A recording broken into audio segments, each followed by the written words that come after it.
especially when it comes to racial equity, we are not looking to create a structure where we have one person and it's their job to think about racial equity. We are really looking to have all of our work group managers, and this is part of why incorporating and expanding the transportation equity framework that SDOT uses is really important, so that we are all taking responsibility and accountability through our little domains or our spheres of influence, and that we're working with this new hire as a coach and as someone that can help facilitate that, but that we are all owning our responsibility. I can say from experience too, I'm in some of the work groups and I do bring up some of the things that I hear from you all about equity. So it's not like, yeah, it's one person or a couple of people that talk about that, it's anyone. Second part of the question, is early on you had mentioned third-party funding, and then you kind of listed out a couple things that the city might be interested in. Is there a kind of a more defined list of how the city kind of imagines? Are there parts where the city imagines investing more in this plan moving forward, or any of those priorities identified, I guess, at this point? I'll take a stab at that one first. So a few different components to that, because there's the project delta itself, with the sort of the amount of resources needed for the project compared to the realigned financial plan. We're already over that line, in the preferred alternative puts us at about $280 million over the realigned financial plan. So that is work that the city and our partners at the county and others are looking at as a delta we want to help the agency close.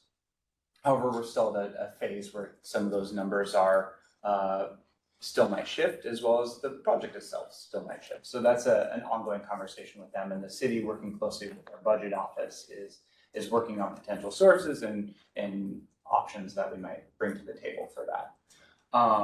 But then there are the other things, the either the catalytic or the opportunities the city might want to take as this project moves forward. And there are other opportunities there. Sarah mentioned a few of them: future transportation revenue packages, or just various different priorities the city might choose to fund through our own budget process. But there's kind of the delineation between the two. And so, are any of those priorities you are identified at this point? That kind of second piece. No, I mean, they're definitely in the early stages of sort of putting that together. I think there's a big component of that is timing. So projects that have been talked about in community for a long time might not make sense until after the project is built, and so that's a further up discussion. But some of them need to happen sooner. We're doing our best at this point to go back to what community has already shared. So we're not sort of going back to the well again and then putting that framework together on how that would work. But a lot of it is still focused on where's that project going to go, what's the footprint of that, and then how's that going to impact community goal, depending on what we want to do. Thank you. Yeah. Do you see any other resolutions before the legislation that you have on your phone, specifically updating the elected officials' preferred alternative opinion? I mean, we've got one that was clear about the West Seattle line and sort of punted the north, the Ballard line. Do you see any resolutions coming to revise that, or are they relying at this point in time on the Sound Transit process and don't feel the need? You know, I think it's a really good question, and one that I think we remain open to without a definitive, like it's going to happen again or it's not going to happen again. At the point when the city passed a resolution about a year ago, it was extremely helpful in the discussion, and I think if it is helpful again in the future, we might revisit that and clarify again sort of where the city is at, given changing dynamics. But I don't think I could tell you today that it's going to happen. Historically, the city council has adopted resolutions at the time of kind of critical decisions about the project. And so this last year's resolution was in keeping with that. And last year's resolution, it did actually put out a city position for Ballard as well, with one exception of a place where we didn't have quite enough information. And so that has is largely consistent with where the Sound Transit Board has moved for the preferred alternative for Ballard. And so I don't know that there's a reason necessarily to revisit it in advance of the actual action on a project to be built that'll follow West Seattle's ROD. So looking for guidance then, what comes out of the board for the station consolidation between Denny and Salt Lake Union, or similar to what happened with the CID in Midtown, is what we should anticipate? I think you'll see in the governing role that as governing members of the Sound Transit Board, the mayor and Council President Juarez will represent the city in a position that you'll see later this month, but there isn't plans right now for a formal action from the city council. Thanks. I'll pass it on to. Okay. Thanks. First of all, I'm really glad to learn more about this kind of integration and coordination between city agencies. I think it's really thoughtful and strategic, and I think that the work that you're doing to think things through across departments as you go along is obviously really critical to the success.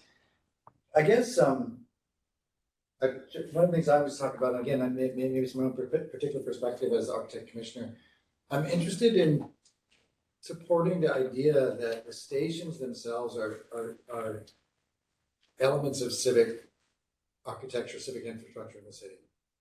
And that they should be thought of in the same way that we think of public libraries or schools or fire stations or this building, parks, and sometimes it from my particular perspective, it doesn't always feel like that's generally agreed upon, and that sometimes it feels like the stations or elements of the stations solutions are driven by engineering questions, and that other aspects of design are sort of added later. And I think that's a missed opportunity. It would be disappointing. And so I think hopefully when we get to that point where we're talking about the design of specific stations, that's informed obviously by racial equity toolkit and communities input and all that other aspects. But I think that there's a few things we keep talking about civic design. What does that mean? And I think one of the things it means is that these spaces and places are distinct from the commercial realm. They're distinct from the retail experience and the corporate experience, which defines so much of our built environment necessarily. And in the same way that libraries do, there's a distinction there. And how that gets created, I don't know, but I think it does mean that there are qualified design professionals at a leadership position on those projects, whether that's a designer, a landscape architect, or an architect. Somebody has to be part of that discussion.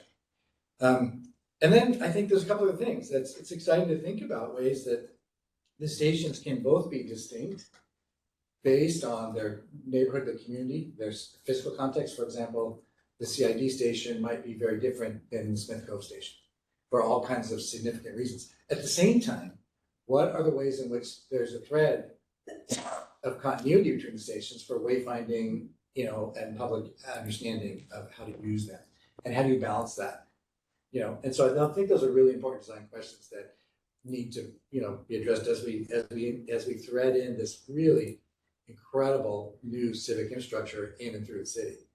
I think it's really exciting. But those are some of the questions that, as a commissioner, I'm going to be interested in, hoping that we can participate in conversations at the appropriate time. And then I guess lastly, in a similar vein, the incorporation of art into the stations and to the public experience is really significant, not as an afterthought, but it is intrinsic part of the design of the experience, which I think we would all agree to, but I'm not sure it always happens.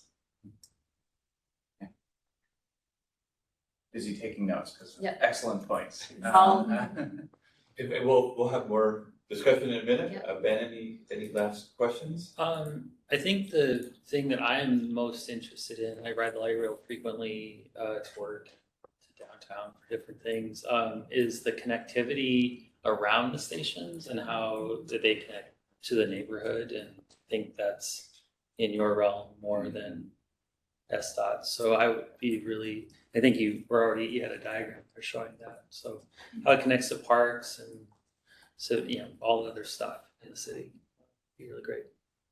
Bike trails, pedestrian walkways, all that stuff.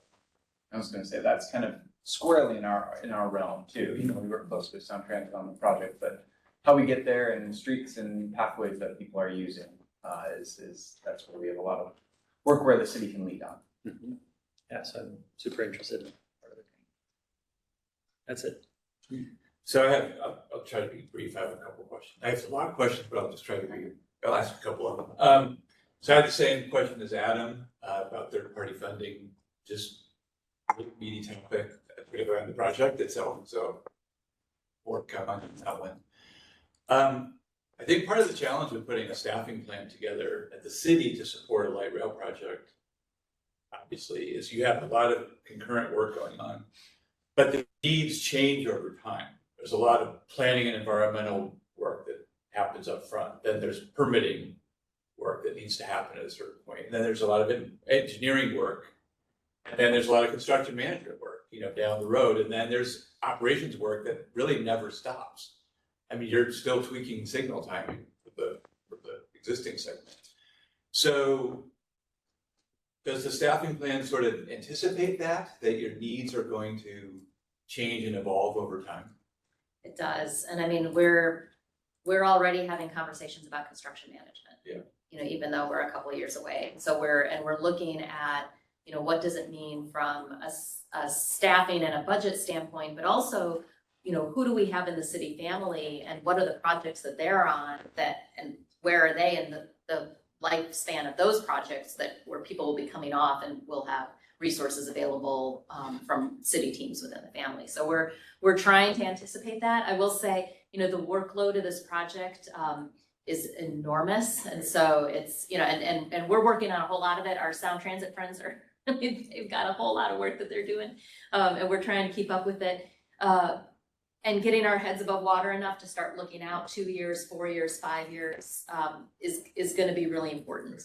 And so we're doing it kind of piecemeal on some work, particularly in the permitting space, because we're anticipating we've got the first permit through the door. We know that next year we're going to start seeing more permits come in, and we really need to be able to anticipate, what are the reviewers' time that we're going to need, who's going to need to be involved, and then of course, how do we have those permit managers and then those construction managers.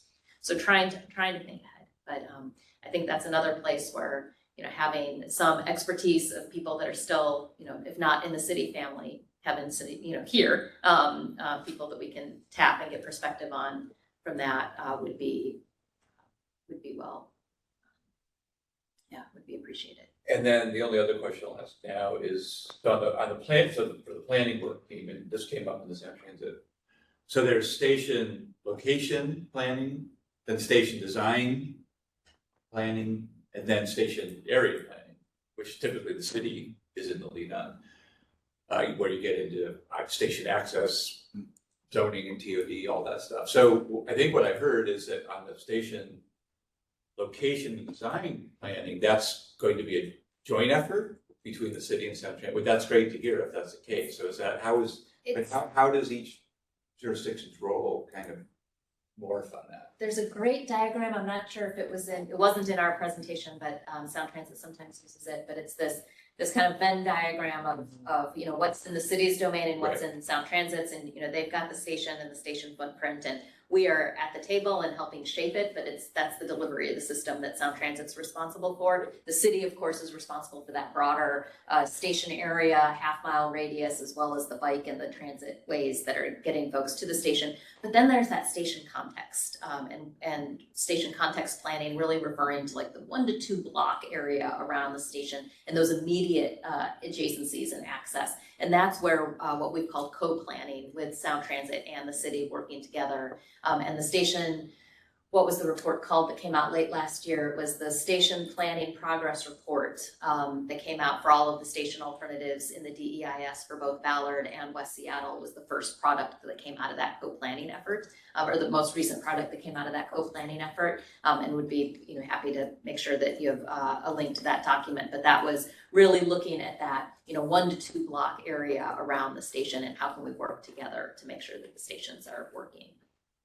So just one quick follow-up, will the fall workshops be jointly sponsored by the city and Sound Transit? Is that the intent? The intent is for us to be working together at those, yes. So before we get into discussion, it's noon, can we go till 12:15? Does that work? Yeah. Does that work for you? Does that work for, since we need some time to do this? I heard a lot of, just kicking it off, I heard a lot of what the commission's gonna be interested in embedded in the questions that were asked. But, so I've been kind of keeping a running total, but just in terms of adding more discussion, Elizabeth, why don't we start with you again? Let's go around. I realize there's a lot of work. I hope at this time, and things will be examined and really thought about with alacrity, because a lot of decisions are going to be engineering driven, and so I'm interested in that kind of collaboration happening in a really meaningful way, and also with, I think I said this after the previous presentation, some kind of research into other precedents in other places, and how a transit system can be thrilling. I also think that one of the things that happens, since Sound Transit is a regional enterprise, one of the things that I've felt was that some of the urban spaces might accidentally be treated as suburban spaces. I think about that in West Seattle. So I think keeping that urban lens active in decision making, I think is really important. It is regional, and that's really important, but it also is more urban than a lot of places where Sound Transit has worked. And that Venn diagram that you mentioned, Sarah, I think that started to make me think about something you also said about working with the CID on requested improvements and development opportunities. And I was thinking, oh, so there's a station here, there's a station here, the center of the CID is here. Does that mean that whole, if there are 2 stations bookending the central part of the CID, does all of that benefit? And what does that mean? And you don't necessarily have to answer this right now. I will just add the nuance that there's 3 stations, because That's right. the existing International District Station, West Seattle link extension goes there. And so it's really thinking about new service potentially at 3 stations, and how can they work together to create a regional hub. It's only going to happen if you can have safe access by foot and by transit to those 3 stations. And east and Gladstone, right? That's the main reason. Right. Thanks. I appreciate that response.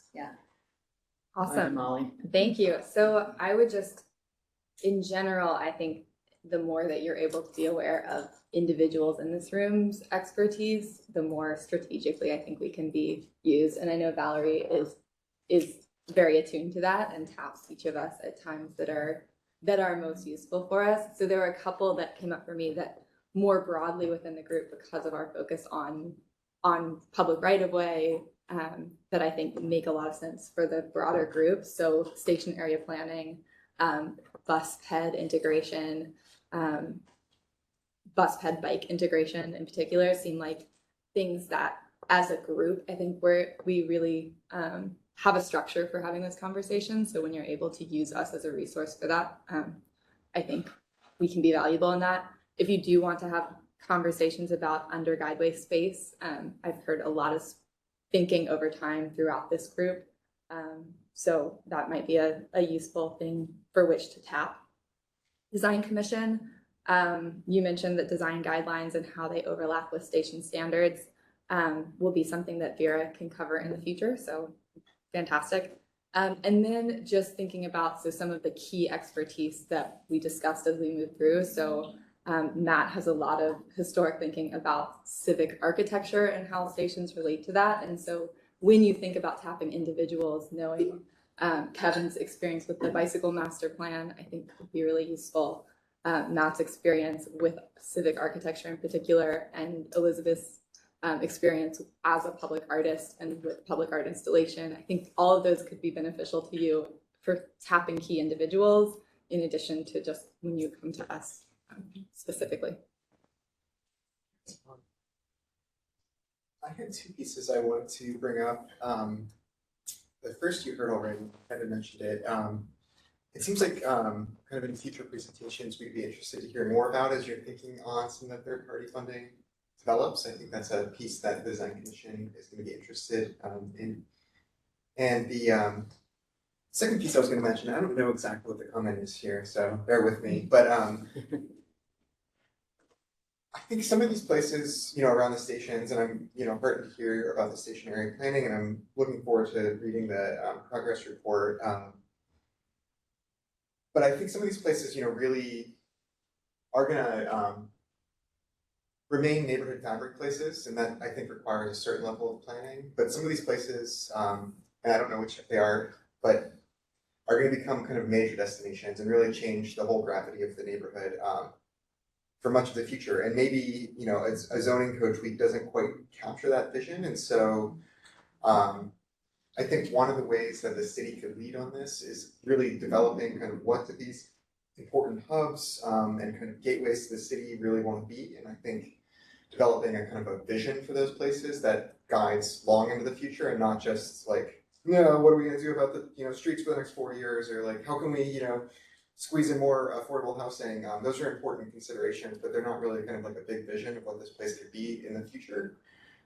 So I think that would be really interesting for the city to consider more. And then last point is that it's awesome that there are work products coming out of these technical work groups, and I wonder, Valerie, or with you guys, if we could just kind of make sure we're seeing those, because I think that would really help us be more engaged for future conversations, to just know where you've been, because you all really are the experts, and we're, trying to keep up. So, Great.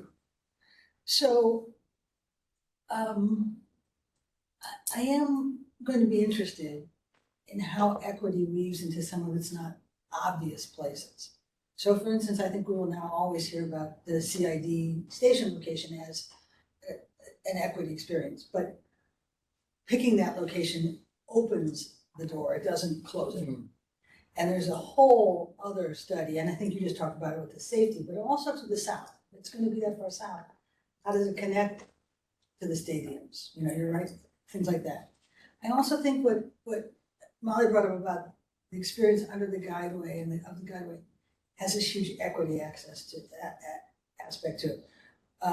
What's it going to be like to be jogging or using a bike underneath the Pigeon Point with the massive cut and the thing overhead? And Avalon's the only open cut on the whole line. Why is it? What's that going to feel like? So I'm hoping that your equity people are equally involved in all those assessments as they are in some of the more obvious places. I also think we've touched on it from the urban to the suburban, and but there's a couple places here where I just think SDOT really has to step at a higher level. One of them is these end of line and major transfer points, right? You talked about Delridge. I think Alaska Way is also one of those as the end of the line. I don't know where Bus Layover is going to go when I stand there and look at it. And, you guys got to own that one. That's a biggie. 130th is a huge one for that when it comes online, because without east-west bus connections, why is that station even there? So what's that? And Soto's temporarily going to be an end of line, although it's also going to be a transfer point. But so I think the end of line, and that's one condition that I would really encourage you to drill down into. Another one is, this is finally a sound transit phase that is going through the dense part of the city. And I'm not sure that there's any experience equal to that. We go look at Capitol Hill, and we've stood at the U District and said, well, these are the best examples we can think of where we're trying to do a surgical insertion behind a movie theater, across the street from it. But even those aren't quite it yet, you know? And it's another place where, because you own the surrounding streets and sidewalks and right of way, I think the success of those, just like these transfer points, are almost more on you guys than they are on Sound Transit to some degree. And so I think we're gonna be really wanting to ask questions about how you heal a dense urban environment after this kind of work has been done. Because none of it's gonna be quite as surgical as we'd like it to be, right? So how do we fix it? And I think you can stand at the U District one and see all the things that didn't maybe go as well as they should, Capitol Hill. And how do we move forward from that? So that's what comes to mind as I hear people, you do presentation and us talking. So, thanks, Kate. Matt, other comments? Oh, well, no, first of all, I apologize for using the question period. Your comments are great. Your comments I are apologize. So I don't have to have But any it saves comments. time on the back end. Yeah, I mean, I made my comments, so I'm very interested. If you have any response, if you don't, I know we're in the planning stage, so any response to that, or is this not? My response to your earlier comments is that I think you perfectly captured the exact nexus of user experience and design that the design commission is poised and critical to helping shape. And that the city team and certainly Sound Transit are always gonna have to think about not just the design and not just the user experience, but also the safety and the cost and all the other, we're gonna have to think about, in some cases, competing priorities, which I think underscores the importance of these briefings and the opportunities for us to ensure in the project review process, which will be a code amendment, to put that in place, that we are building in the input from you to make sure that we Just so you, are we shaping always do have to deal with competing priorities, Yeah. and civic design doesn't mean it's more expensive. And I think that's sort of the first thing you hear, is like, oh, well, that's not in the budget. Well, we're not talking about that, we're talking about a thoughtful, but anyway, it's gonna be a big topic conversation going forward, and I look forward to collaborating with all the different team members on these issues. I saw you identified the betterments question, and we're very interested in that. What's betterment versus what's just good design? Ben, any comments? I think everything that I had to say has been covered, so I appreciate your time here. Good presentation. So my global comment, and then I'll try to summarize. In my experience working on projects like this in Seattle and Bellevue, the way I sort of think about it is there's work that the city is clearly in the lead on, right? Permitting, station area planning, zoning, land use, sidewalk, like connections to the station. There's work that's being done collaboratively, and I'm happy to hear that there is work where there's like a joint. And then there's work that Sound Transit is clearly in the lead on, but the city is nudging them along, my term, either through its staff work or elected official work. So I think that this is, in my mind, the design commission can maybe be really helpful on all of those, but even including the third one. Like if we can be helpful in helping you nudge things along, I think we want to be able to do that. So just sort of keep that in mind. Like just, whatever term you want to use. So the things I heard a lot. I think great conversation. So the things I heard that of particular interest, a lot of interest in design guidelines, how the cities work and Sound Transit work sort of go together, and how those design guidelines will then inform the future work that happens. A lot of interest in guideways. I think rightly so. Design I remember on Landry Street overpass, even that was small, but that was a lot of it, like what's going on the sidewalk underneath that. That's like a big deal. So I think we'd like to be there to inform. Really appreciate Matt's comments about civic architecture. Like the way I think about it, let's put the public in public transit. They are public spaces and should be designed as such. Clearly a lot of interest in equity, and how I agree with you that the reps need to be kind of living, evolving documents, and that's really the intent of them. And so I think how that moves and evolves, and the extent to which we can help maybe inform that. That's a great topic. Tapping into just thinking about the expertise and backgrounds of the people who are on this board. There are a lot of expertise on the design commission, and so please feel free to think about how to, and I'm presuming Valerie and the staff team will continue to discuss that. And then in terms of specific areas of focus, clearly all the ones that Sound Transit mentioned, the Denny issue, the CID issues, I think there's a lot of interest on this commission about some of those. And I think Jill's point about sort of end of line transfer points, particularly since the two projects are sort of moving on different tracks, no pun intended, that I think that's something that I think is a really key area of focus that people want to get engaged on. So other commissioners, did I miss anything big?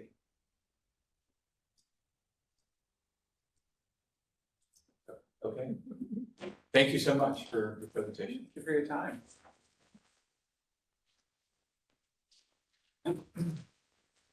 Nice to meet you, Alex. Thank you. Cheers. Well, thank you. Thank you. I was just spacing out, I was breaking all those units that I just left. Yeah, so we're still recording. We are gonna break for lunch, we'll be back at 1 for our vacation. Thank you.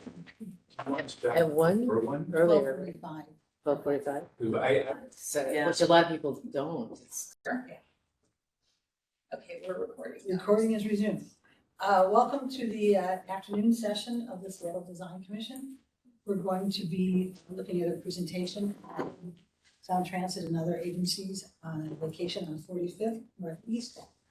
The team is going to provide us with a presentation on their proposal. And we've got time for agency comments, if there are any people from other agencies, and there are during today. Also time for public comment, so if you're online, please use the hand raising function in the room, raise your hand. Each commissioner is going to ask clarifying questions. After the clarifying questions, commissioners will discuss the project. Adam, to my right, is going to be the lead and take the action and a vote. Meeting minutes will be provided after the meeting. So we're going to start with the introductions of commissioners starting with Elizabeth here on my right. Good afternoon. I'm Elizabeth Connor. I'm the Artist Commissioner. Hello, Adam Emrine, Urban Planning Commissioner and Vice Chair. Jill Crary, at large Commissioner and Chair. Kevin O'Neill, Transportation Planning Commissioner. Hi, Matt Alfs, Architect Commissioner. Ben Gist, Architect Commissioner. Great, so Adam, I'm gonna turn it over to you. Okay, Oh, well, we should do, wait, continue we the have more. introductions. Oh, I always forget Us and then that you have to introduce yourself. Valerie Keenest, staff to the commission. Juliet.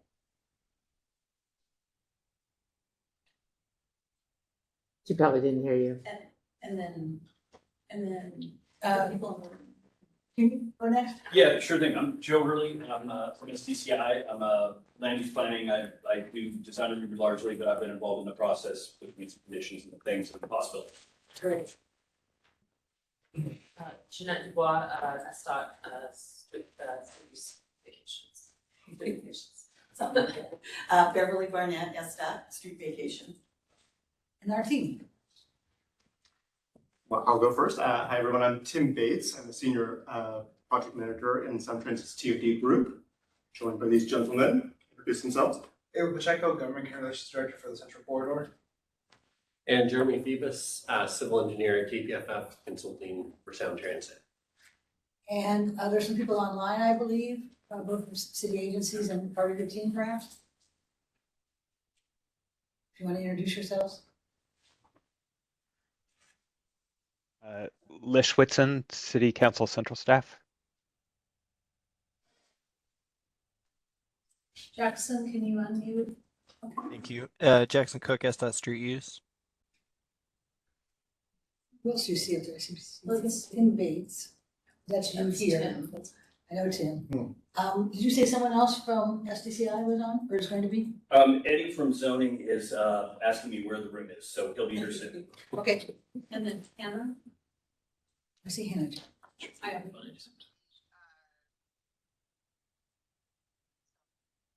You're very quiet.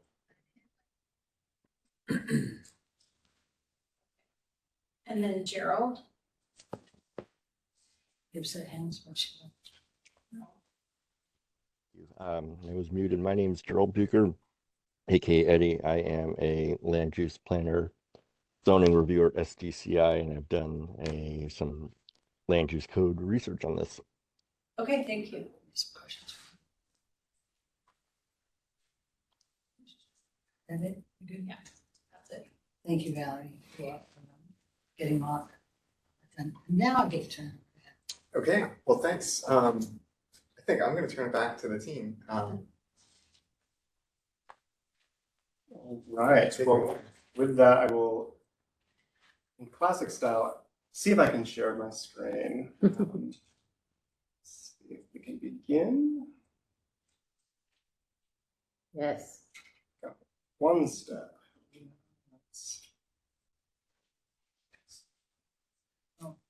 Hannah has introduced herself as someone from Councilman Peterson's office. On the chat. All right. Well, good afternoon, chairs and commissioners. As I said, I'm Tim Bates with Sound Transit, and today we're going to introduce again our alley, requested alley vacation at our property in the U District, and talk about public trust and public benefit. So we'll do just a sort of brief overview of the proposal and the objectives here.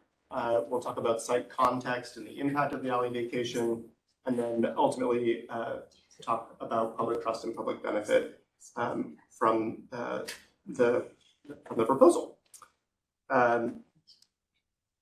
With that, just as a sort of introduction and summary, we're seeking to vacate a portion of the existing alley where it bifurcates our site at 1000 Northeast 45th Street, which is at Roosevelt Way and Northeast 45th in the U District. And as you can see here on the slide, the pink area is the area of the alley that we're seeking to vacate. And we're aiming to pair that with a reconfiguration of the alley or realignment of the alley to 11th Avenue Northeast, which you can see here in the yellow.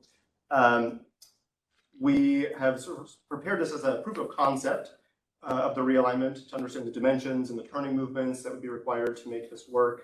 But of course, this is, as you can tell here, preliminary and conceptual.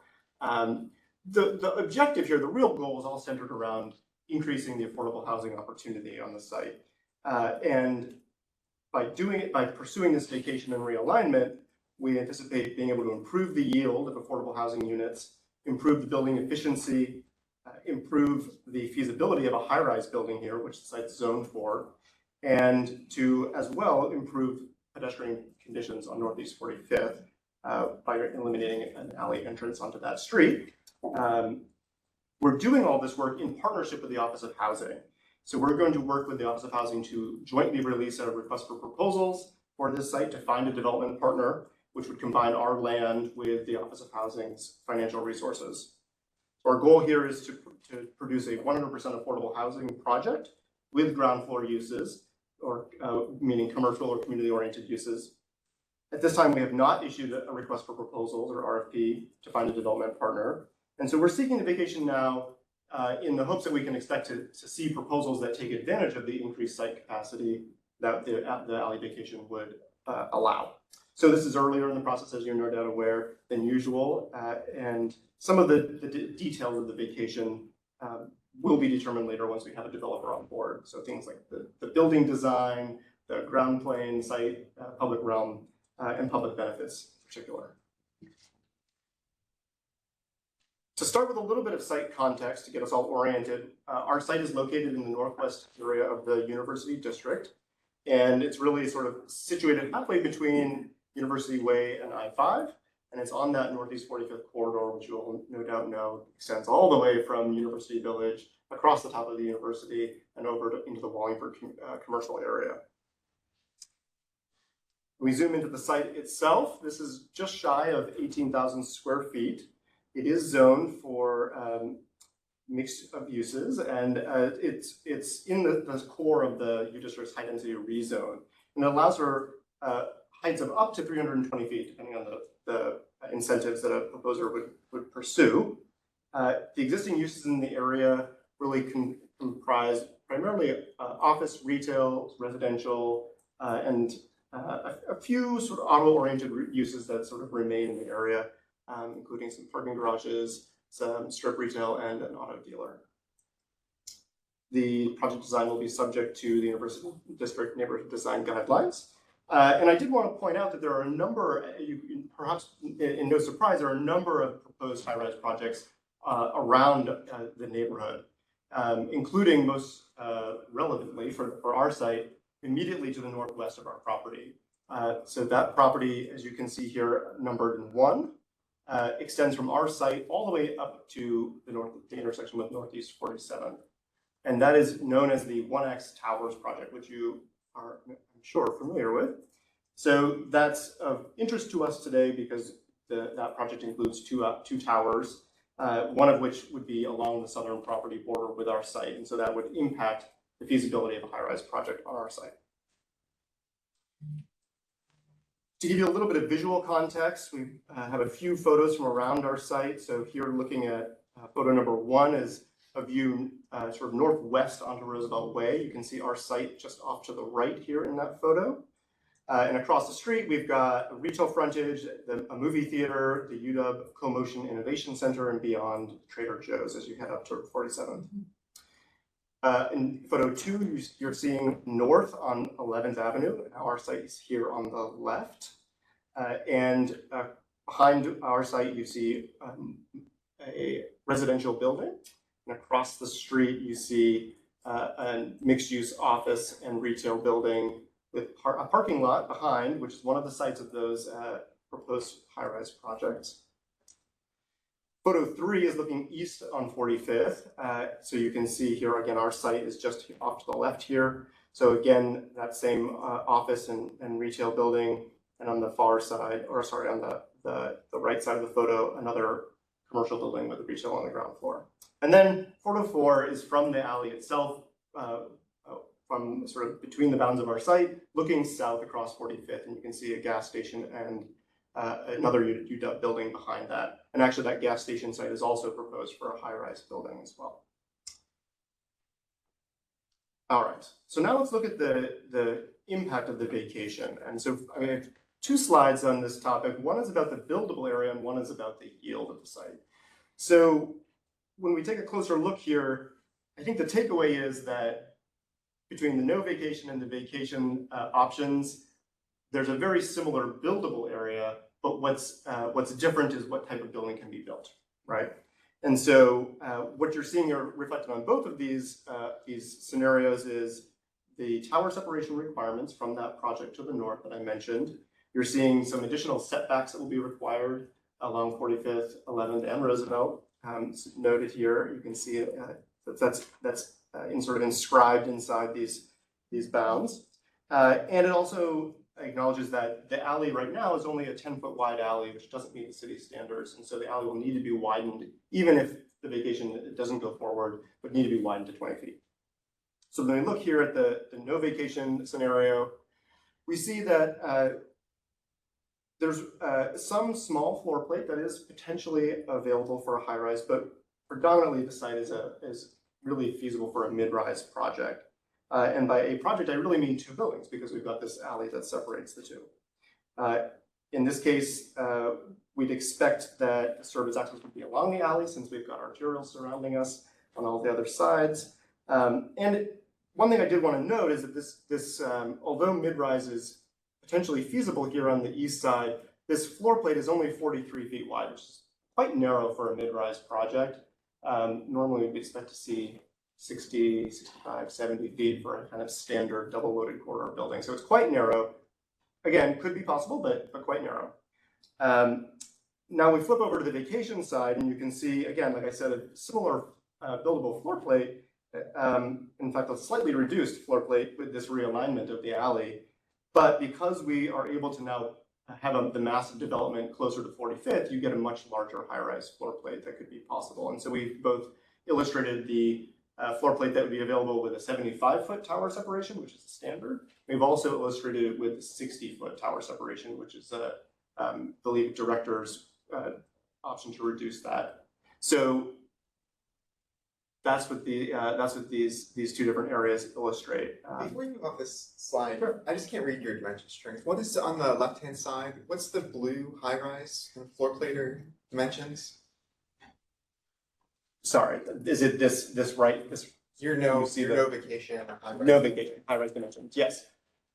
You're looking for the width or the square foot?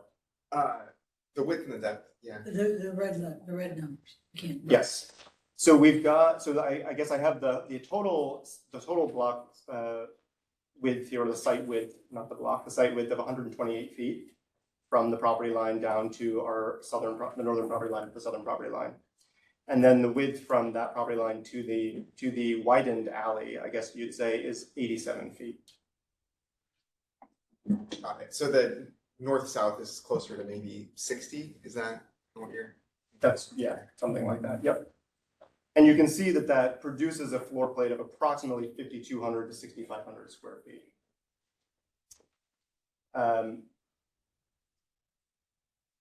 Any other questions before we move on here? Next slide. Just so I'm super clear, so the 60-foot tower separation is departable and the 75-foot tower separation is required? Is that what you're saying? 75 foot is the standard. Okay. It is possible to seek a departure reduction to 60. Gotcha. That's perfect. Thank Sorry you. for being unclear on that. Okay. Hey, can I give you one clarification that you probably wouldn't know about? If this project is affordable, currently the design review guidelines for the units would not apply.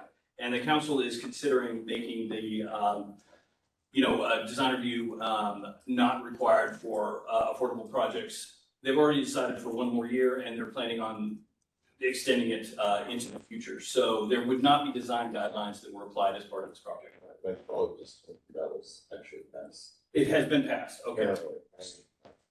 Just, there very likely will not be design review guidelines or a design review process for this project because it's 100% affordable. So if there's not a design review process, does that mean it's not departable? That's a director's decision that you can ask for to reduce tower separation, but you can only ask for 15%, Eddie, is that right? It's to go to from 75 to 60 feet.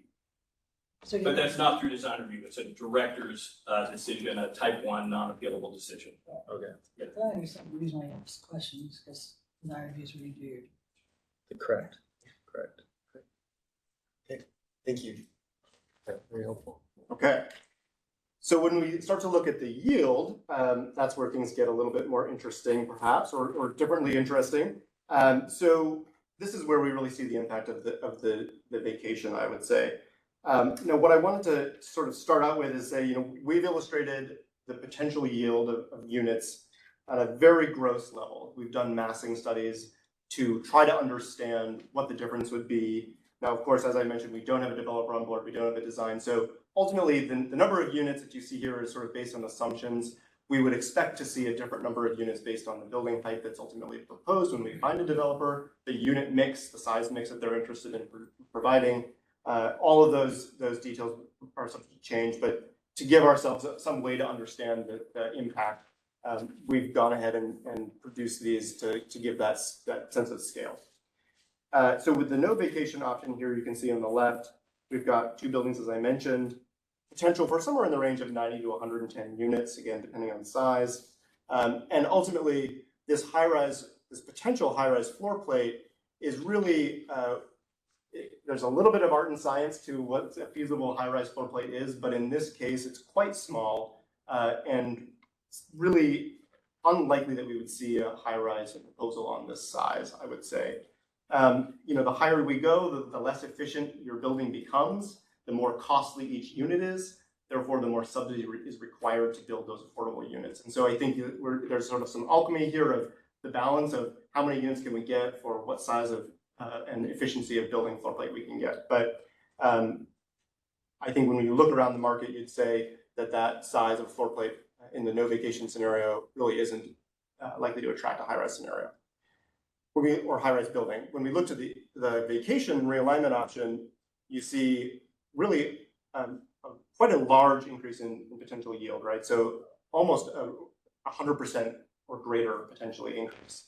Now that's based on a building that's about 18 stories. So that's the difference. We've assumed in the no vacation, we have a mid-rise building up to, let's say, 7 or 8 stories versus an 18-story building. Why did we choose 18 stories as the example when the site is zoned for higher? Well, when we look around the market, there aren't a lot of high-rise affordable buildings out there that are sort of in the modern era, but there are a few, and those are sort of in the 16, 17-story range. So we sort of looked across and said, this is something the market can produce, so let's use that as a sort of base point to look at.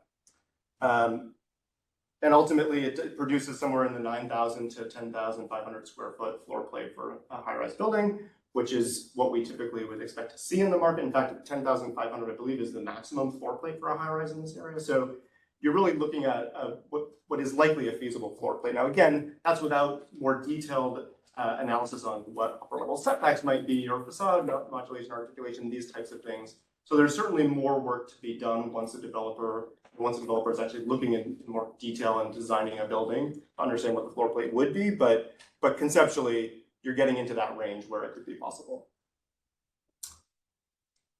All right, so that's our sort of yield and floor plate impacts.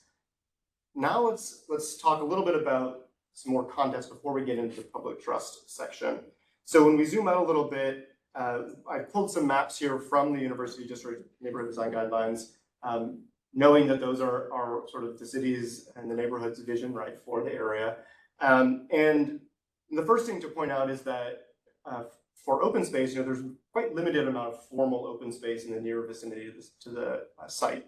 We've got University Playground here, which is just to the northwest. And I don't know if I can get my cursor there, if folks can see that, sort of just to the right of the site label. Here, there's University Playground, and then there's also Christie Park, which is a bit south here, sort of in the middle area here, I think on 43rd.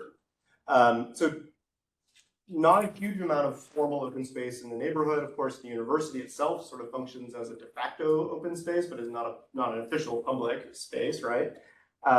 So I think in this case, we would expect that the streets, even more so than perhaps in other places, serve that sort of public space function in this neighborhood. And it's, as you know, an urban neighborhood and quite busy. So I wanted to point that out. We also see, as noted here in sort of a dashed line, the corner of Roosevelt and 45th is designated as a placemaking corner. And the intent there really is to define as a recognizable place, right? A multi-use recognizable place with character kind of in that area.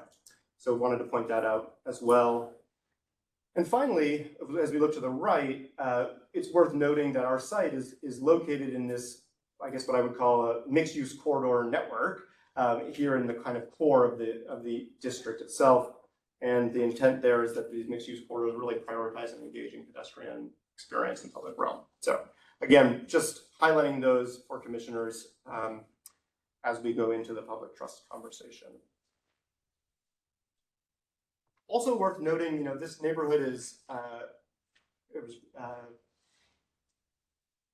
has many alleys in the neighborhood, right? So in this urban environment, the function of the alleys is really important, right? Because we've got these busy roadways, these arterials, having the alley as a circulation function for service vehicles and whatnot is really important.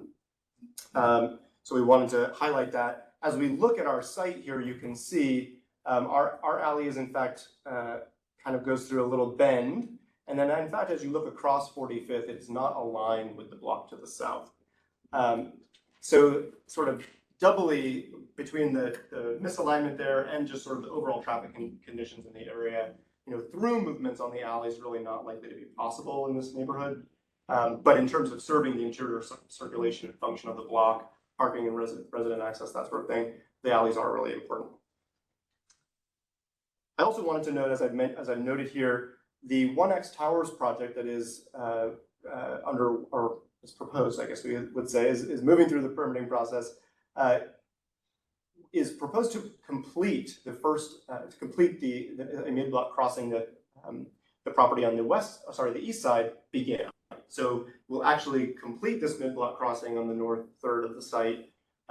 So Roosevelt and 11th will have that pedestrian connection. So I thought that was worth noting as well. And with that, let's move on to public trust. So starting with an overview, when we look at circulation, the circulation function of the alley really is maintained. It is, of course, realigned, but it's our anticipation that that should not disrupt movement. It still allows for access, adequate access from the properties to the street and to the site. So while there may be some effects, we believe they can be mitigated. We look at land use and urban form. We expect that because of this larger floor plate, there's sort of a better opportunity to achieve the zone capacity and the vision that is anticipated for this area, and sort of better accommodates the growth that the comprehensive plan would expect for this neighborhood. Views, light, and air. This realignment of the alley would actually separate our building a little bit from the adjacent property owners to the northeast, we would expect that there's relatively de minimis impact on sort of this city and urban views that are currently in the neighborhood today. And finally, or not finally, but we move on to free speech and public assembly and open space. Right now the alley itself is really designed as a hardscape service alley that doesn't have any sort of safe pedestrian environment, doesn't generally serve a public assembly function today. And in fact, with this vacation, by consolidating the street frontage on 45th, we actually arguably create a better place for public assembly on 45th. And as I've mentioned, because we were realigning the alley, the same amount of space that's dedicated to public circulation and sort of public access sort of remains, just in a slightly different configuration. And then finally, utilities. So there are utilities present in the alley, and so these will need to be relocated. And we expect that should be feasible to do. Let's dive a little bit more in depth into these topics.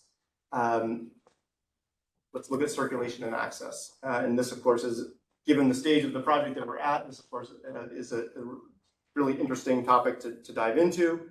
Ultimately, when we look at these, I wanted to state out from the outset, our project, we do not anticipate having parking on our site.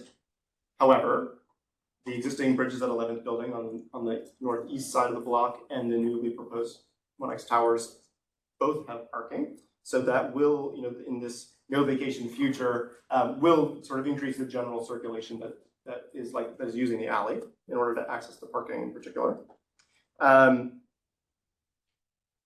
We also, of course, expect service vehicles, deliveries, move-ins, move-outs, these sorts to occur within this block, since we'll have three large multifamily buildings on the block, or actually more than three.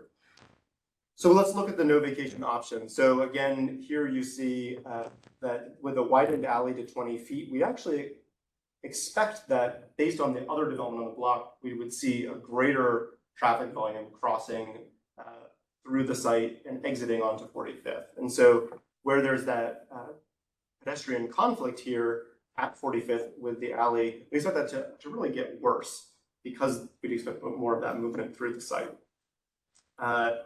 In addition, we'd expect that for our property in particular, we'd see multiple access points for service vehicles in the alley. We'd see multiple entry points for the buildings on the public right or on the street rights of way. So a little less efficient in that way and sort of just a little less legible perhaps. And then of course, again, noting that mid-block pedestrian connection on the north end that will be happening through the 1X Towers project. I should also note that there is an existing entrance to the alley at the Bridges project. So there is already an entry from 11th Avenue in, and that provides access to their garage and to the alley itself. Now, when we look across to the vacation, we see that this vacation, of course, eliminates that conflict, that pedestrian conflict on 45th. So we see that as a benefit here. On the flip side, it creates a new interaction on 11th, right? And so that's an interaction with both pedestrians and also with cyclists, because there's a planned cycle track on that side of the street, as you can see it. Hopefully you can see in the dashed green line. So that's an interaction that will need to be managed, but we believe that there are design solutions that can be pursued to help with that. And in fact, the realignment here having this 90-degree turn in the alley will actually sort of serve as a natural traffic calming to speeds in the alley. I should note that our alley here is sized to accommodate the largest SPU vehicle, I believe it's the largest, which is a roll-off vehicle. So we're making sure that our essential services can still be able to use the alley and sizing for that as we look at this realignment. And then, of course, because we've got one building site, we can consolidate the loading and access and service, we can consolidate the resident entries, and have that more consistent frontage on 45th. Now, let's talk about the land use urban form views, light and air. So again, we're at a stage with such limited design that some of this is preliminary. There's still some range here, but when we start to look at this, we can see that with the no vacation, of course, we have these two buildings, relatively small scale compared to the zone capacity, so not sort of rising to the potential of the zoning. And that's again just really due to the high-rise the tower separation requirements. We look at the views, light and air. It's possible for these buildings to have continuous frontage along the Roosevelt and 11th frontages, and we also expect that while folks can in fact have a view south of the alley, right? So from various points within the alley, we'll have a view south to 45th. There, in fact, is as I mentioned, a building. I believe I mentioned a building across the street on the south side of 45th that's planned, proposed to be a high-rise. And so, very shortly, exiting the alley, you'll see, you'll have a new impact sort of offsite to the views. Now, when we look at the vacation, again, I've shown two examples here. One, if theoretically this were only to be a mid-rise building, you can see there's sort of a L shape, a consolidated shape, or potentially a high-rise building, right? And so there's sort of a range that could happen here, but gives us a little bit of a sense of what some of the opportunity might be. By having that single building mass and frontage on 45th, you actually are able to create a more consistent retail and pedestrian interface on 45th. You're also able to get that high-rise building, of course, and you're looking at well, I guess we said this, you're looking at a high-rise floor plate, which is obviously the main purpose of our work here. For views, light and air, the realigned alley does separate us, like I mentioned, from that northeast neighbor, so it gives a little bit more breathing room there. In this case, the views to the south, right, if you're in the alley looking south, that view will be blocked. But again, the impact of that perhaps is not as great as it might be in other districts, given that there's new high-rise already proposed across the street. And, while the sort of shadowing effect of the building will depend on what is ultimately proposed, there may be impacts on adjacent properties, but there won't be impacts to parks or other public open spaces, since there aren't any in the immediate vicinity of the site. So, with that, let's talk a little bit about free speech, public assembly, and open space. So we started to talk about this. The alley really serves a limited function here today in these dimensions, and as you can see, it's really a service alley. It's really used for pickup or for deliveries and sort of back of house service uses today, and really not designed with the pedestrian in mind. And that's sort of a function that is likely to continue in the future, given the nature of the needs for the alley. When we look at the vacation realignment, again, some of the benefit here is actually outside the alley. I would argue that 45th frontage is a better place for that public space. You're eliminating that pedestrian interface, pedestrian vehicle interface. You're making a better place for folks to gather. And you're ultimately still retaining that access to the alley, albeit in a slightly different location. So sort of a net zero change in some ways, but with some additional benefits, I'd argue, for public space and free speech, or public assembly and free speech. And then finally, on the topic of public trust, we'll talk a little bit about utilities. And I think the main point here is that there are utilities. We know that there's electric, natural gas, and telecommunications in the alley, along with a stormwater catch basin at the southern end of the alley. These will have to be maintained, even if the alley, is retained, even if it's widened, these will have to stay there. And if we look at the vacation realignment, again, these will have to be relocated. We think it's conceptually feasible to do, either to 11th or to 45th, in which Jeremy, of course, can have much more detail, but we think it's possible to do and seems sort of within the reasonable bounds to do for a developer, and ultimately it would be that future developer that would be responsible for doing that. So that concludes public trust topics, at least my remarks on them. We did want to talk also about public benefit. Now, I mentioned that we hope to issue a joint RFP with the Office of Housing.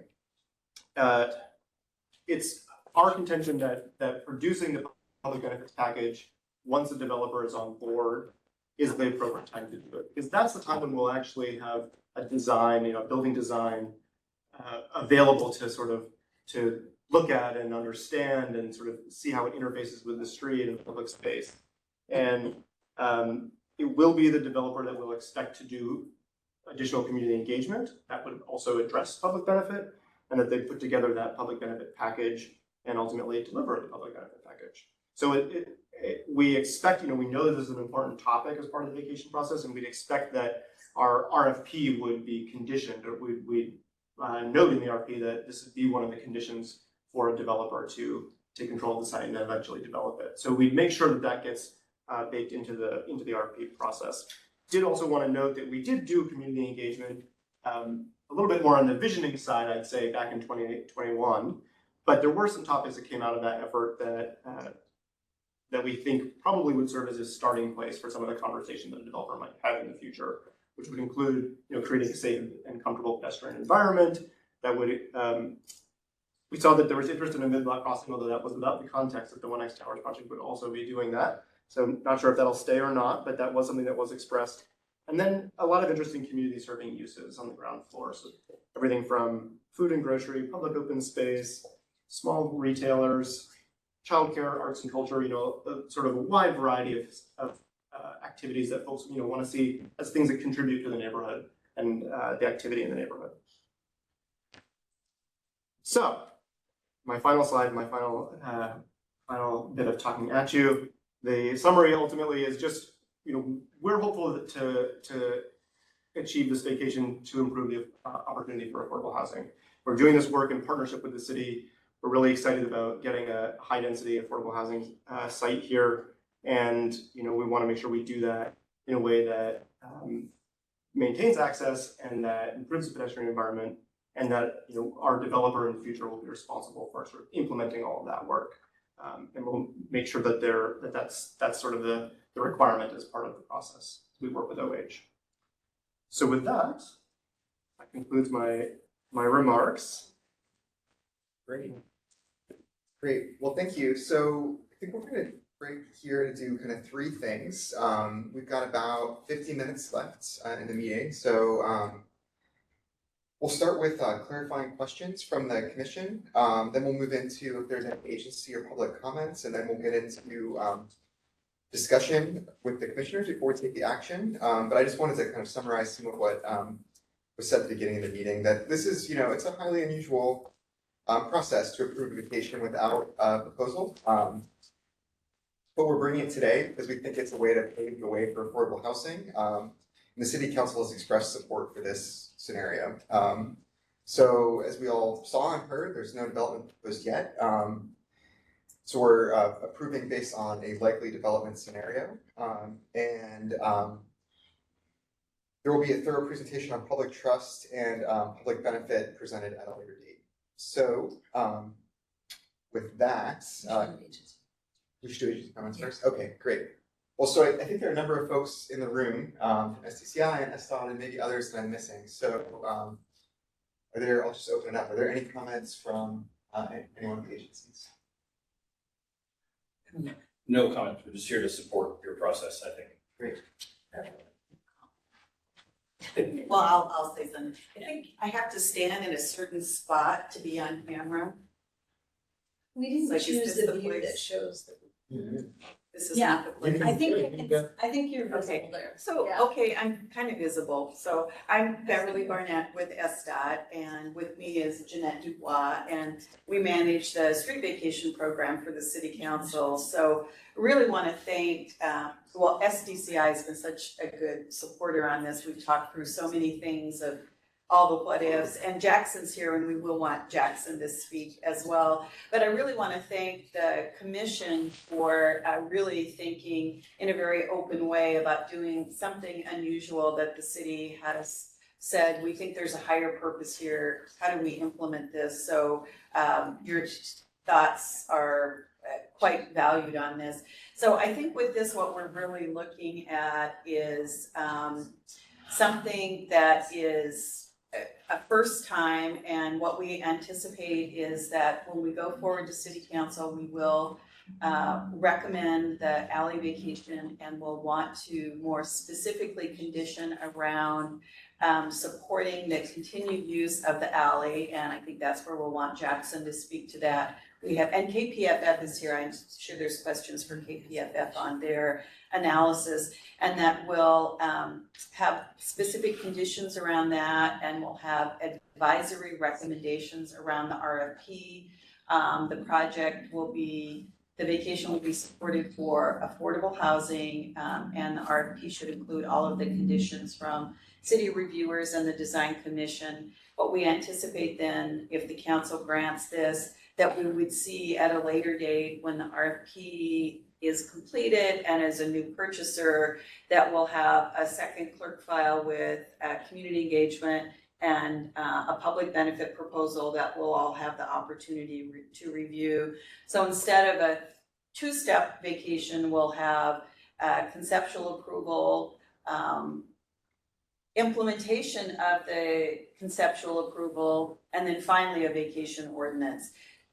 We know less about the regulatory environment, and I don't know if SDCI wants to, I think we did hear about that. The regulatory environment is changing for affordable housing, so we're less clear. So in terms of timing of when we might see things and when we might ask for things, we may actually need to end up sitting down and meeting with the purchaser of the site and figuring out next steps and when they should get to the design commission, when they should be out at the community, and when people like Jackson and SDOT will want to see the design for the alley configuration.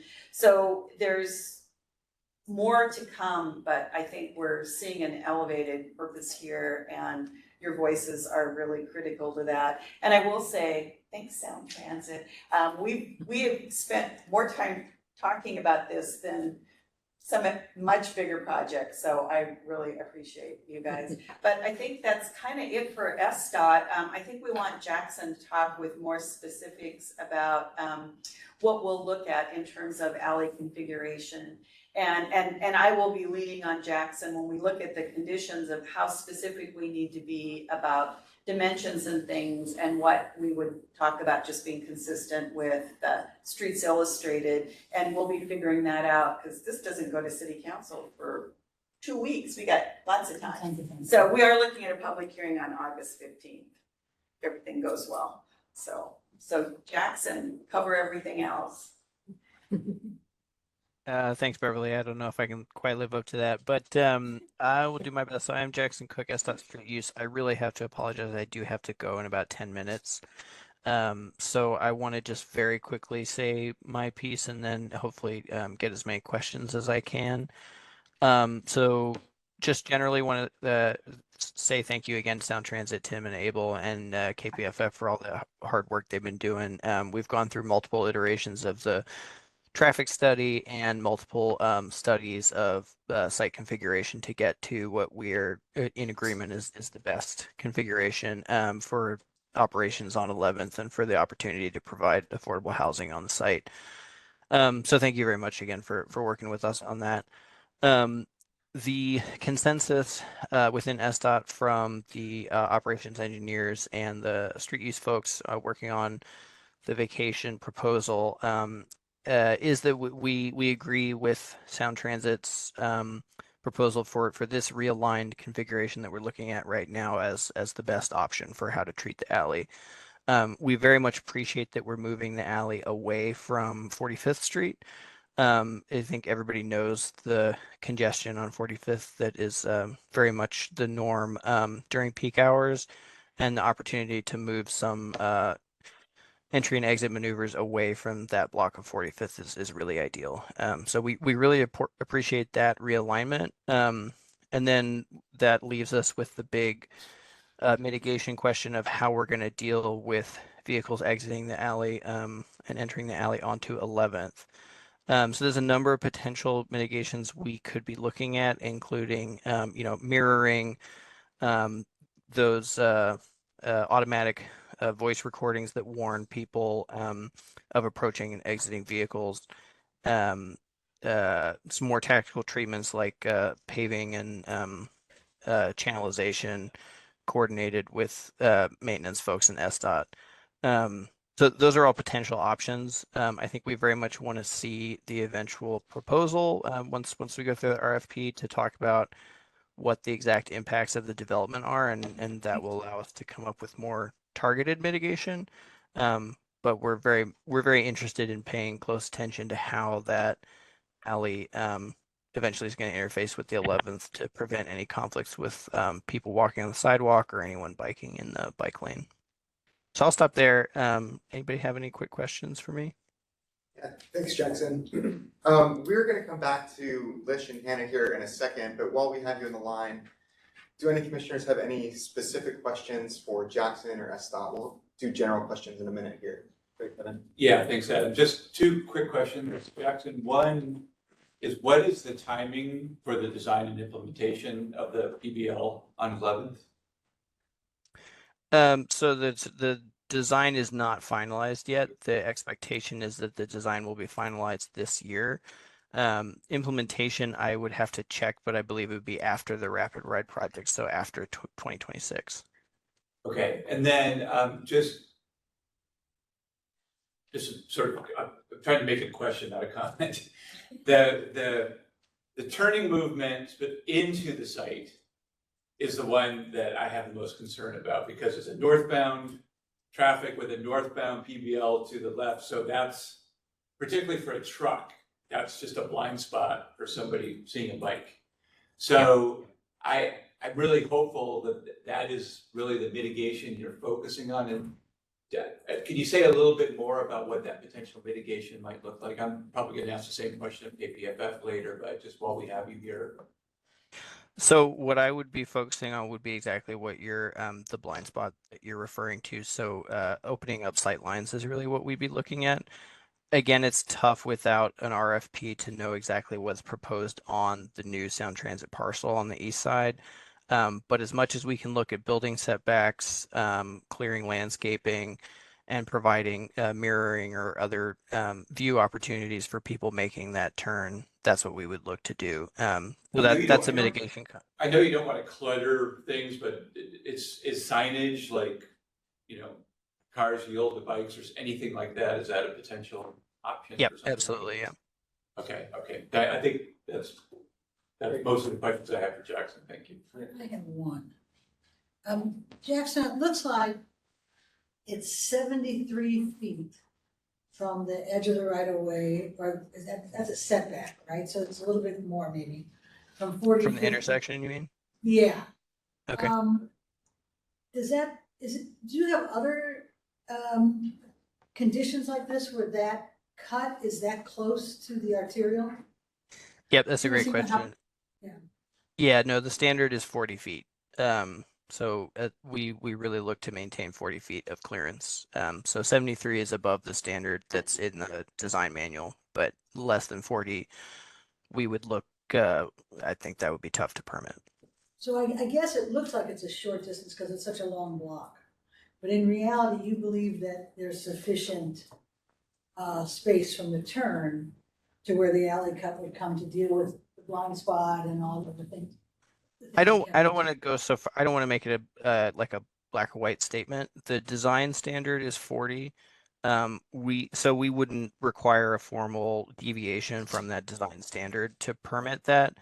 but we would definitely need to look at the future traffic study that relates to the specific development proposed in order to know if additional mitigation is required for that distance. I guess the important thing is it's not a deviation, so thank you for that. Yeah. Great, thank you. Okay, any other comments from the agencies? I know we have Lish on the line as well as Hannah. Any comments?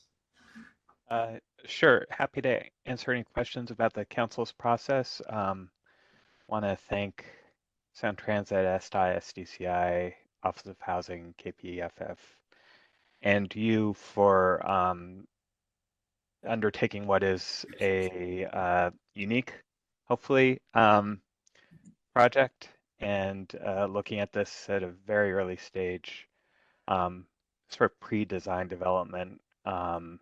And yeah, it's unusual. Thank you for your input in advance, and look forward to hearing your recommendations. Great, thanks, Lish. I've got all of you, Hannah. She. Hi, can you hear me? Yeah, we can hear you now. Okay, yeah. No, like I put in the chat, no further comments. I just wanted to echo all the thanks for all the hard work that so many different departments and organizations are putting into this.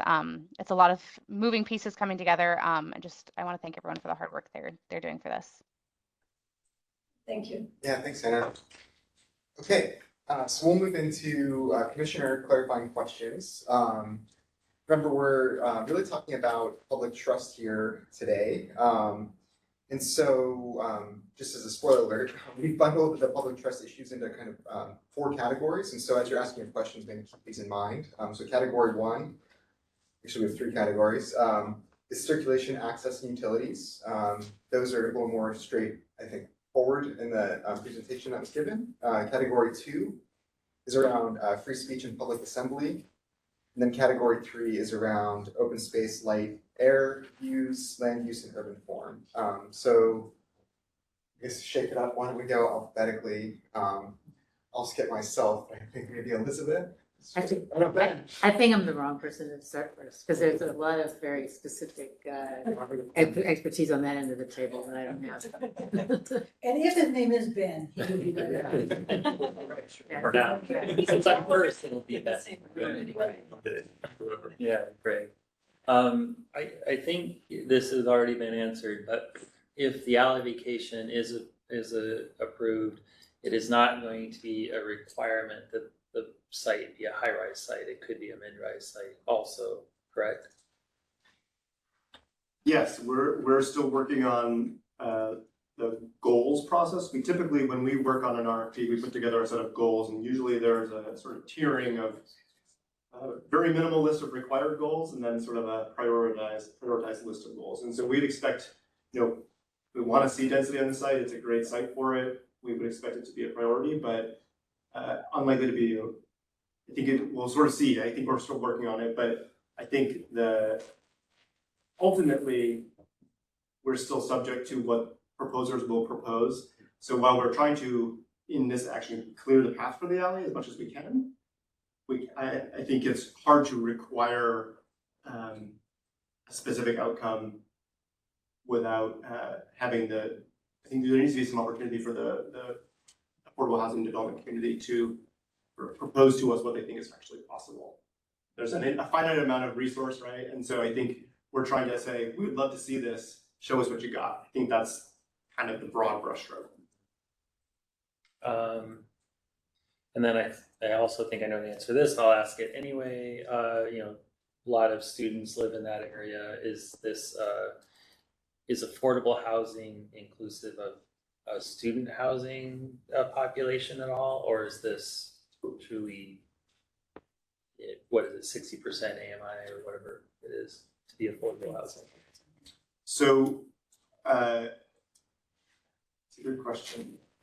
The intent at this time is for it to be sort of again, without getting into the weeds about what affordability levels are, I think the intent is for it to be an affordable housing project that serves a wide variety of folks. at this time, we haven't talked about any sort of specific set aside for a specific population or whether it's student housing or other, they're slightly different, but it's not been talked about that. Fair enough. And then can you just remind me what the height limit is on this site? I'm not sure if it was in there. It's 320. It's, yeah, the absolute top end is 320. 320.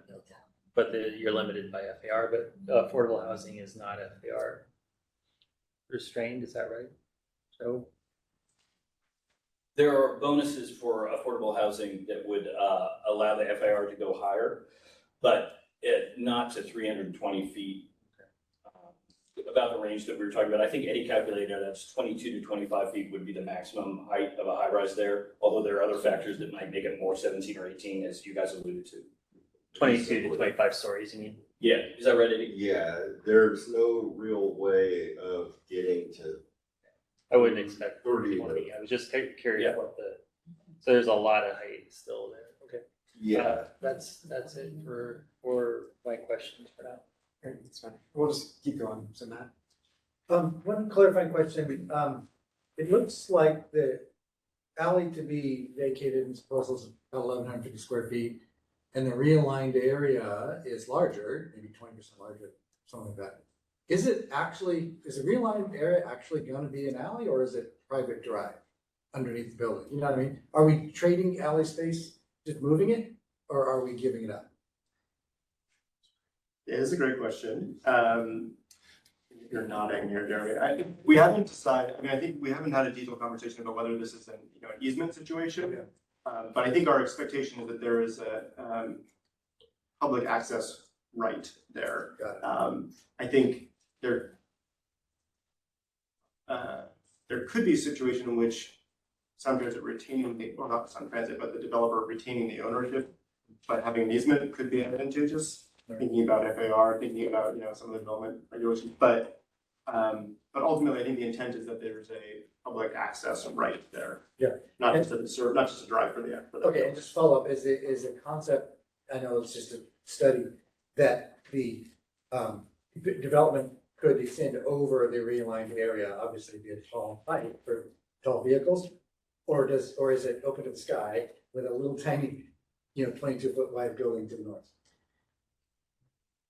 That is another interesting question. And I'm gonna look at Jeremy in a minute, but I think what we've contemplated so far is that it is so simple that it really just says, well, it's a box. It's not extending over. There are some height requirements to clearances and such for particularly SPU vehicles. So there becomes a point at which perhaps you could cantilever over a little bit over this right of way for some distance, but it will depend on building engineering, which I of course don't even have skis in that game. I'm not even remotely there. I think the answer is it could potentially, but it seems like a little bit of a stretch. I don't know, Jeremy, if you want to add anything then. Yeah, so whether it's dedication or a public easement, it will be fully public for all intents and purposes for both utilities and access. And the utilities have some preference, or we have engaged all of the public utilities on this and have had meetings and direct feedback with all of them. This is an assumption, but we don't expect that an affordable housing project will go to any great structural heroics. That's just not realistic. So it's not impossible, but our assumption is that any cantilever would be meager or minor in this case. And then SPU solid waste and SPU utilities for access would require at least the 24 feet clear, the 2 stories likely clear, if there was any cantilever at all.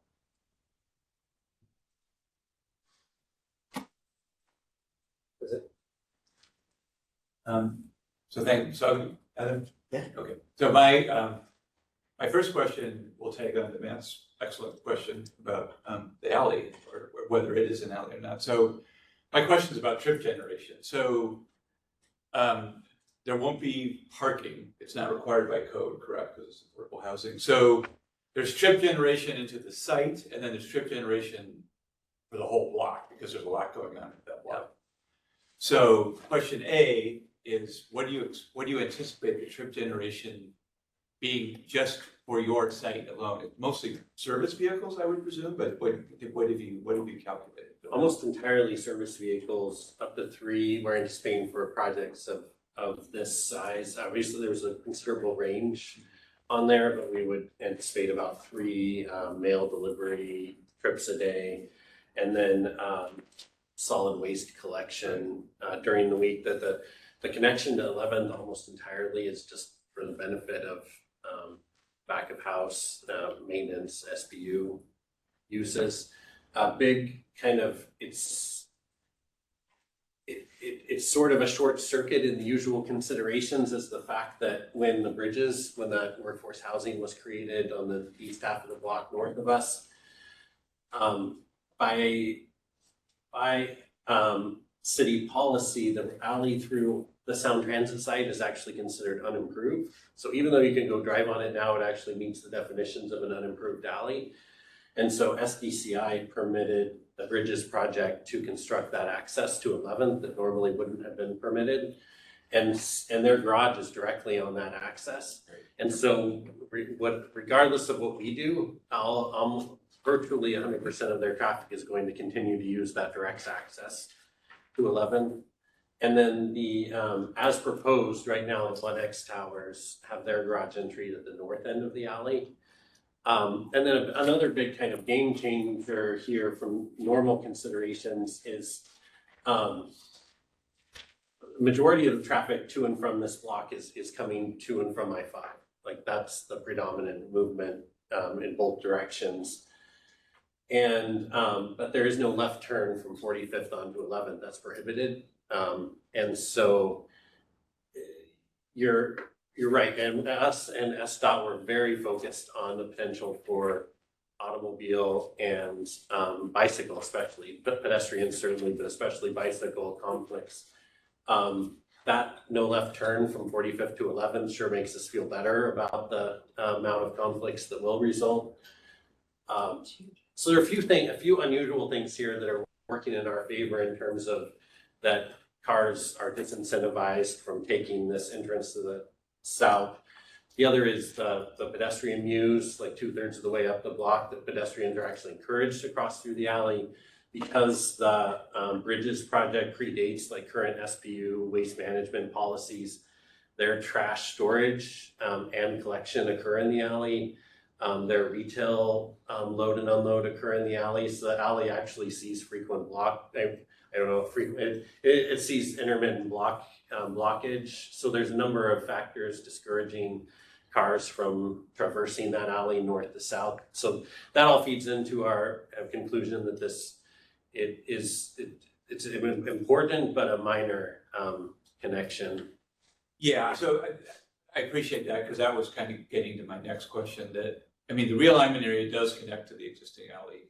Yeah. And maybe this is a question for SDCI too, because you approve curb cuts, but so you're not anticipating that the Bridges or the new development to the north is going to use that new, I mean, they could potentially use that curb cut, right? Because it all connects, but we don't want them to use it, right? I mean, I think it's in everyone's interest to minimize turning movements into that new access. We don't want them to, as long as drivers take the shortest route available, they will not take this driveway.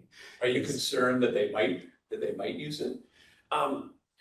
We can't, obviously drivers will most of the time behave logically, but not always. And so the most likely turning movement, the most likely advantageous use of the alley would be someone coming north on 11th from south of 45th, going to the 1X tower. Depending on the traffic conditions, this in some cases could be the shortest distance for them. So like Jackson said, a large percentage of our discussions with SDOT have been how do we mitigate bicycle impacts that might result. We've discussed the fact, various design strategies like Jackson mentioned. We've also talked about You know, there are a lot of great examples now along the Roosevelt corridor, along Madison, like for like raised driveway, like where we actually we've discussed raising the bike path through the new driveway cut. And in addition to all the things that Jackson mentioned, to try and improve safety at that potential cost. And that was going to be my last question, the same question I asked Jackson. So we probably don't need to go there more, but just, and I'll have probably comments about this when we get to comment, but just knowing that there's a really concerted effort to deal with design treatments to minimize that conflict. And it's really that left turn into the site. Agreed. Thank you.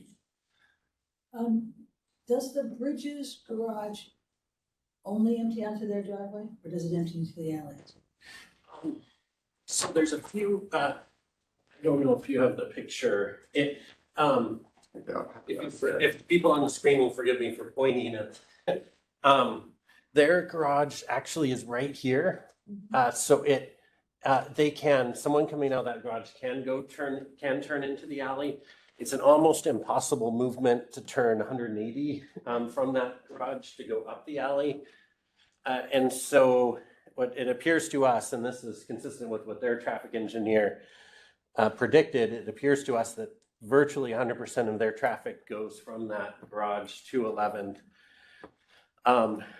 In the no vacation scenario, opening this up, we actually think a substantial amount of that traffic could choose this route, given that 60% of the traffic wants to go to I-5. Okay, that was my only question. I was thinking about the light, air, open space, those kinds of categories that are mentioned in public trust. And one of the things that you mentioned was two things. One was what's being activated along 45th and also the corner of 45th and Roosevelt. So that brought up a question in my mind. Is Sound Transit participating in writing the RFP? And how much of your expectations and ideas, values going forward will be included in that? It appeared to me that you do have some expectations, even though you won't be developing this site. Yes, that's exactly right. Yes, so we are writing the RFP with the Office of Housing. Okay. It's officially Sound Transit's property, so we're kind of writing the RFP, and the Office of Housing is helping us with their section. So the intent there being that we put it up together, and that RFP then serves our needs in terms of finding a development partner, and it serves OH's needs in terms of funding a project, right? And what we're writing in, and what we've, of course, our board of directors provides us guidance as to what to do, and one of the things that the board has asked us to do, in addition to doing an affordable project, in addition to, primarily doing an affordable project, is to think about how to improve the pedestrian environment around the site. And so I would say relatively high level on this, but the intent is that as we put together the RFP, that'll be one of the context pieces for a potential, or for a proposer, or potential developer, is to articulate to us and the Office of Housing how they're planning to treat the public realm around the site, how they're going to contribute to that positive pedestrian environment. And we'll sort of be giving them all of these other context clues, all these other pieces about that important frontage on 45th in particular, although all of the frontages are called for sort of mixed use, but that 45th frontage in particular, that placemaking corner on Roosevelt and 45th as well. So I think in terms of, it's our anticipation that we will reference those values and those priorities that are drawn from the community planning documents and sort of reflect them in the RFP process. So included in the placemaking process, it sounds almost like as though that corner and 45th are connected in terms of placemaking. Is that accurate? It's a city's planning document, but it seems that way to me. Yes, it seems like the 45th corridor is a key pedestrian corridor, and of course, Astolfos can chime in. But again, my read on it is that there's a recognition of how important 45th corridor is, and that intersection with Roosevelt. It's a little bit generic as to which corner should be the placemaking corner, but it's sort of saying that intersection is the place that So one of these big interchange places where there should be a little more breathing room, where there should be a little more character and place emphasis. And so are you being at all specific about, possibly treating the facade of the building, plant materials, seating, or is this the kind of placemaking as an umbrella? So typically in our RFPs, we stay fairly agnostic on specific design treatments like materials and that sort of thing. Mm-hmm. I think what we would most likely do is point proposers toward the neighborhood, the design guidelines, point them toward the sort of extant planning documents and say, this is what the city and community have said they wanted here. You show us how you're going to respond to that. So rather than sort of setting a really specific prescriptive list, we'd more likely ask them to show us how their proposal sort of responds to that condition. And will you be continuing through the review process? I mean, we'll see it again at some point. Will ST also be along? So yes, that's the intent, yeah. The other thing I was thinking about was some kind of restoration of light, given that this is a pretty massive structure and tall. Are there any admonitions in the RFP or requests for attention to that? It's a great question. The RFP is not written yet. So we're still working on key components. It's a good time to ask that. I think so. The answer is at this time, no. I think again, we'll be seeking for proposers to balance a lot of objectives, right? And that's not to say that we can't sort of acknowledge that there's this tension between a tall building and the treatment to the surrounding neighbors, and that will that it's certainly something we can acknowledge in the RFP. Yeah, thank you. I intentionally picked some things that actually are in public trust, but also sort of wander into public benefit. So I appreciate your continuing involvement in this. And I think that's it from me. Great, thanks, Elizabeth. I had just one question. I think I know the answer to this, so we can go quickly. But you had a slide that showed 3 massing scenarios: the no build, and then kind of a mid-rise and a high-rise. Could you pull that back up? So my question, while you're pulling that up, is that there's a kind of considerable delta, right, between the mid-rise and the high-rise in terms of number of units that would be accepted there. Do I understand correctly that the RFP will be structured such that either one of those scenarios could be accepted? I think it's our intention right now to seek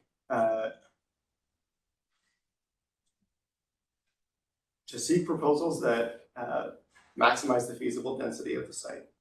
Now that can depend on many different things, right? We like to have a competitive RFP process. So what we try to do is set performance expectation or performance goals, right? That a proposer, they know they're in a competitive environment. They can say, well, if this is one of the priority goals, then I'm going to see how best can I do this, right?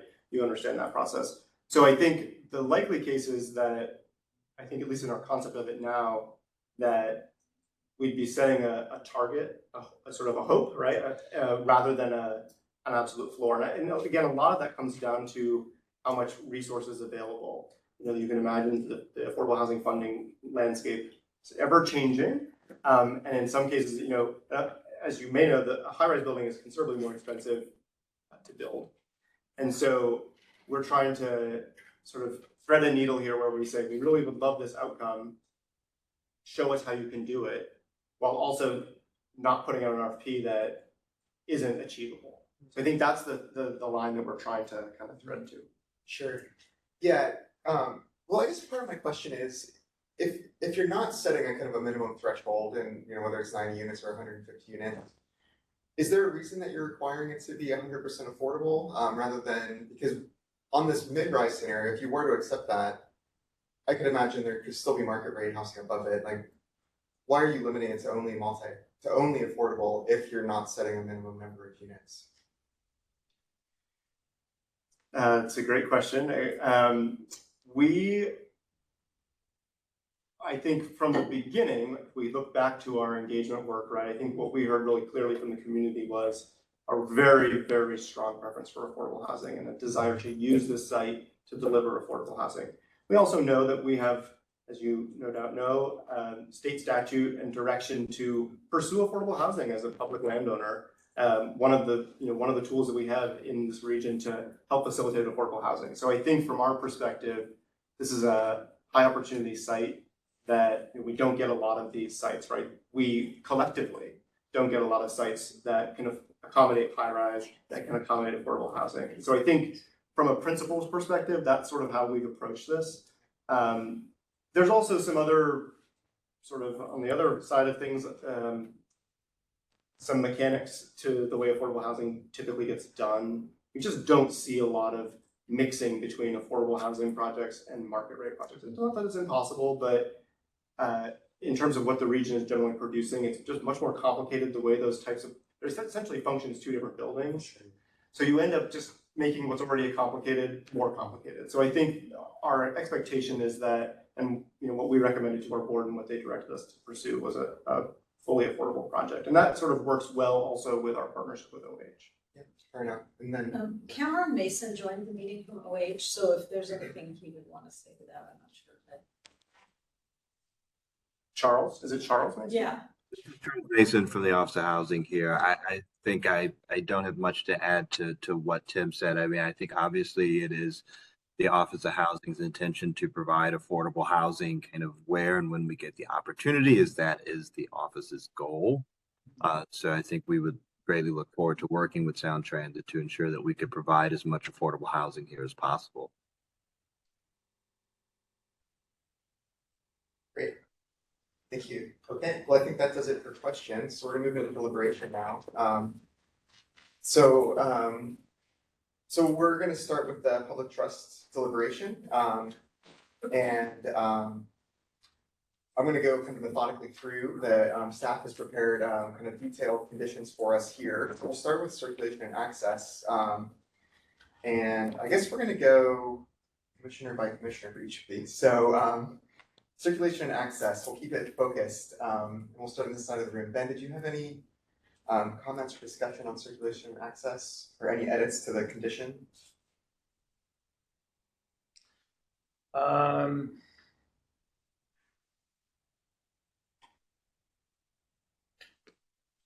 don't think so. I think that maybe. So if you go to the do you have a site plan maybe that you can go to, that little pocket north of the alley space there feels like that could be kind of a trash collection spot or just something sort of a miserable little paved space. So it just kind of jumps out at me as like maybe that could be some sort of pocket park or some sort of public benefit type thing. I don't think they're going to put a building on it, a structure on it of any sort. So, but something that it just feels like a little odd little triangle that could be a little bit. I'm not sure what my comment is. I'd like to see something made out of that rather than just be leftover paved space or something. Yeah, that's a good comment. I think that probably goes under the public benefit condition. I think you kind of hit it in your comment, but kind of circulation access, whatever. Yeah, we'll add that, I think, to one of the public benefit conditions. It's also under open space, under Yeah. public trust. Under open space, yeah, we could do it there too. Yeah. Okay.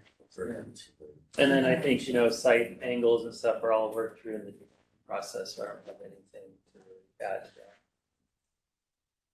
Great. No, I don't have any proposed changes to condition two. Great. Kevin? Yeah, thanks. I mean, I just, candidly, I've had concerns about circulation. I actually biked by the site twice because 11th happens to be part of my route from the university. And I initially was like, I don't want to see that curb cut there. I'm gratified by the fact that the trip generation for the site itself will be very low. So I don't know that I have anything specifically to add. I think what I heard from both Jackson and the applicants is there are a number of potential design treatments. We're not, I would say, listing all of what they are. And I don't know that we need to at this point, but I just think it's really clear that we want to reduce those turning conflicts as much as possible and expect to see design treatments that will do that. So I don't know if we need to tweak the language any or not, but I think the condition as written captures the main point, the main concern. So And the language has us seeing it once Yeah. once the development's. I think I don't have any. Great. Yes. All right, Elizabeth? I'm okay with what's already, what Adam's looking at right now. I also wanted to, I think that space between this project and the rest of the neighborhood is a really wonderful opportunity, and it could be a real liminal space, kind of a vague space, or I'm really reassured by what you're talking about for 45th and also for that corner, but also thinking about how that pedestrian experience operates, both for the people in the building, who live in the building, and also for the people who walk by. So I think it's for this to be something that knits two particular, possibly different experiences together in that community. I think that kind of attention around the periphery is going to be really, really important. So, and I appreciate South Transit's hanging around and working with the process fairly long term, sounds like. Thanks. Great. So I'm going to read the condition for the circulation and access that we've developed ahead of time. So prior to applying for a master use or any other required permits, present to the STC the design of the access point of the alley to northeast, to 11th Avenue Northeast, minimize functional impacts to circulation and access that are resulting of moving a vehicular access to 11th Avenue Northeast, reduce the potential for conflicts from turning vehicles with pedestrians and cyclists on 11th Avenue by planning and implementing design solutions that improve safety, such as, and so this is our list, increasing structure setbacks as necessary to improve sight angles, limiting the width of any opening that to that of the minimum needed to accommodate vehicles, and landscaping areas, bollards, and other elements of the right-of-way on the site or integrated with the building. So that's our condition for circulation and access. I'm going to move on to free speech and public assembly. We'll go through kind of the same way. Ben, did you have any comments on free speech and public assembly? No. Matt? No, pass. Joe? Elizabeth? Okay, great. Open space, light air views, land form, or land use in urban form. So how does this, moving this part of the right of way, impact the urban form, light and air? Ben? Well, it's maybe more of a comment. I know you guys are super aware of this, but I've looked at tons of these types of sites, and they almost never pencil out as high rise. So I guess I would just wonder if, and I know you can write the RFP and try to control that in a way. So I guess I'm wondering, maybe it's like on urban form. If it is a mid-rise, if that is what happens here, is it still, I think it still makes sense to do the alley vacation. So I don't think I have any comments. I'm just talking to myself at this point. Sorry about that. So anyway, good luck. I hope it's high-rise. Well, I think that's a general question though that everyone should think about is if it were to be a mid-rise, would you want, can you still approve it with that? Yeah. Like are all scenarios okay that we saw? I think it still makes sense to me. I think I've actually, so I get my car worked on in Mazda, which is moving alley further, and I've used that alley onto 45th to take a right turn, and it's even chaotic there. So I think it's a dangerous alley condition as it is. So even if it's a mid-rise, it's good. Seems like a good move. So I'm still in favor of it. Okay. Personally. I'm sorry, can you repeat I just want to make sure. Sure, yeah. So how does removing this part of the right of way affect urban form, light, and air is the question. Do you have any edits to condition 3 or 4 as well? Because I'll be reading those next. No, I actually think that there's from a urban farm standpoint, there's a strong case to be made that unifying the facade on 45th between Roosevelt and 11th improves the street frontage, and I think formally, when you look at it in 3D, there's a strong argument for that. I guess the one thing, just commenting on what Ben said before, the little residual open space to the north, it's about 500-600 square feet, can't just be dumpsters. And it could be something really cool. It's in the shed. I don't know if that goes in here. No, If that's too specific. No, we're gonna have, I think Somewhere. that's actually a condition, I think condition 3, we can add that to, so, great. Okay. That's it. Yeah, thank you. Kevin? Yeah, I agree. I mean, I think the improving the pedestrian experience on 45th and is directly related, I think, to urban form and light and air.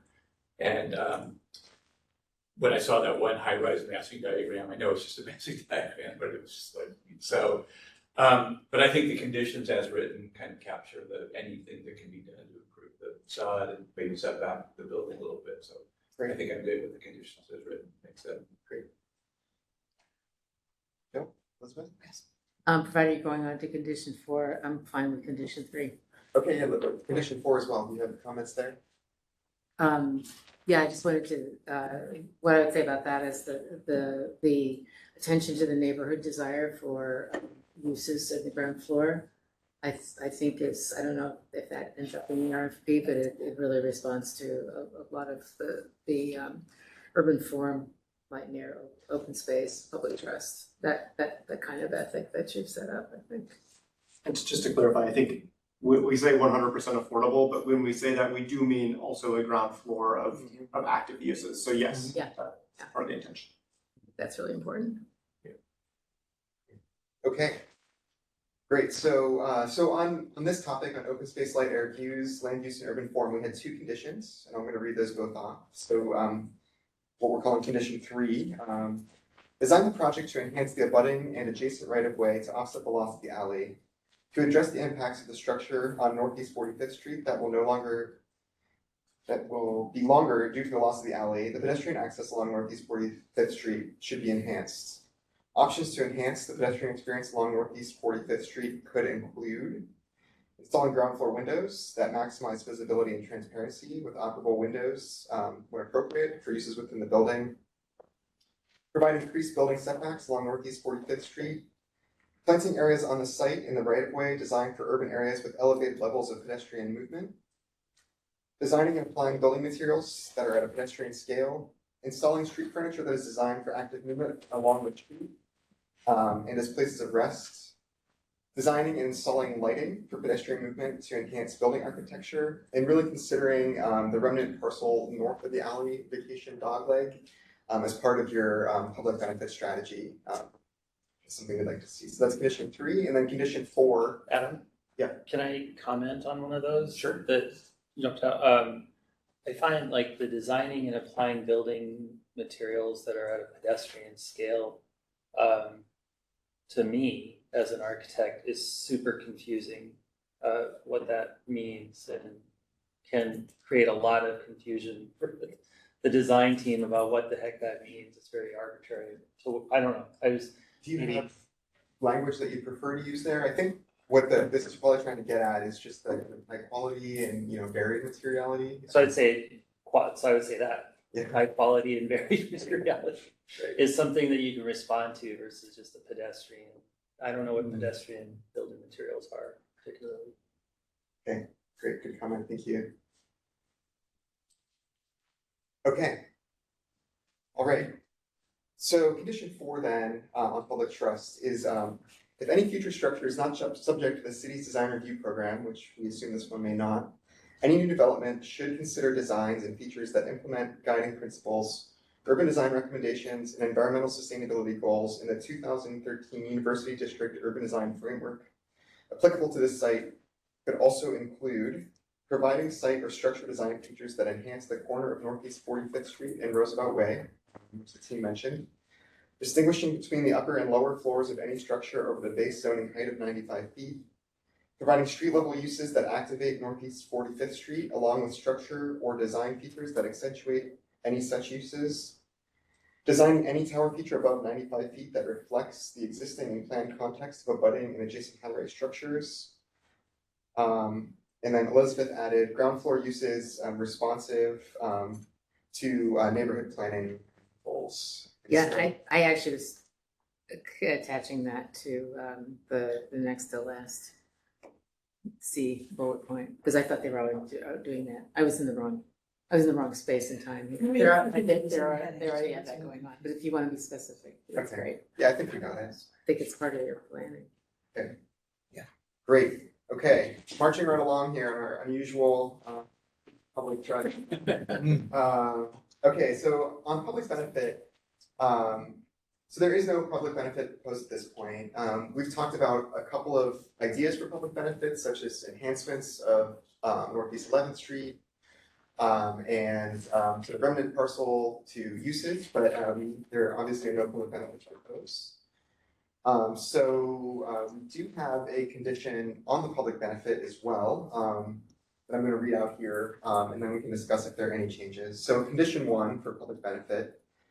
Prior to applying for a master use or other required building permits, construct over the vacated alley segment bounded by Northeast 45th Street to the south, Northeast 47th Street to the north, Roosevelt Way Northeast to the west, and 11th Avenue Northeast to the east. The Seattle Design Commission will review and approve a public benefit package that meets council policies in Council Resolution 31809. Addresses community expectations detailed in the June 2013 University District Urban Design Framework, Section 3.7 for incentive zoning development, and additional community engagement. A proposed public benefit package should include elements in Council Resolution 31809, a plan to implement the public benefits that will be complete for issuing a certificate of occupancy. Okay, so with that, are there any other comments or changes on our condition for public benefit? Kevin? Adam, can I ask a clarifying question on that condition and maybe this is for Beverly as well? So it says we'll review and approve a public benefit package. Once we review it, will it go back to council for final approval? Yeah, I think that's what we're anticipating. Again, we've never done a process Right, I like this understand. before, but we're anticipating because the council will be voting on the clerk file, that there's not another existing piece of legislation for anyone to act on. So we're anticipating a second clerk file, and so then that will go through review and would be sent to the city council for its support. So I don't know that we need to change the language, I just wanted to be clear that we're essentially approving something that's, we're making a recommendation to council and they're something. Yeah. Yeah, that's right. We go back and forth. We Yeah. say we're. So, right, I wasn't sure Yeah. what the best verb was, and I just wanted to clarify. I don't want to spend. Kind of along that, I guess, is just curious, because I don't totally understand. What is the timeline on this? Is this like a multi-year RFP? I mean, I get once it starts permitting and construction, I understand that part, but what's the city process or the Sound Transit process for this? Timeline, just. Yeah, so our intent is to try to issue an RFP as soon as is reasonably possible after we get through the vacation process, right? I think our intent is to move on the site. Now that still involves probably, let's say, 18 to 24 months of sort of the process in which we work with the developer to come up with key business terms. We work with them as they go through the design process and set up their financing and all of that. So there's a whole design and permitting process that happens after we select them. Sun Transit doesn't hand over the keys essentially, right? Once we pick someone, they have to go through that whole process with us until they're basically ready to start construction. So still going to be several years for them to get through that. So it will be some time, I would imagine, before they're ready to come back and sort of present, we've done our work, we've done our engagement, we've come up with this package of benefits that we think makes sense, and then come before you and sort of present all that. I would imagine that would be, I don't know exactly when it will be in the design process, but in that several year process, but it will be a little bit of time before they can get back to that, because they need time, of course, to develop their project. We typically get a pretty beginning level, schematic design. It's not a, it's an idea. But then once they've sort of presented what they want to do, then they go into the actual design work, right? They don't want to spend a lot of time and effort without having the site secure. So maybe this is the question, when would you expect to have a developer selected? Maybe that's the question.